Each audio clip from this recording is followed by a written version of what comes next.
I'm going to show you how easy it is to connect your phone. You're simply going to go to the bottom right of your home screen and click Manage Devices.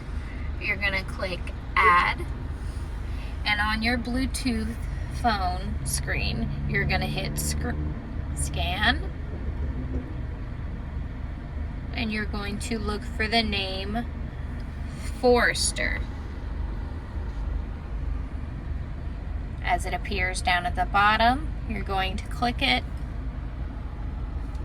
You're going to hit pair,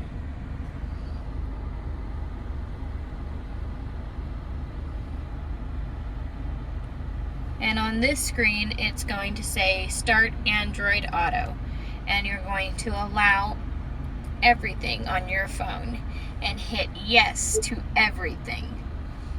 This allows your phone to be completely synced to the car.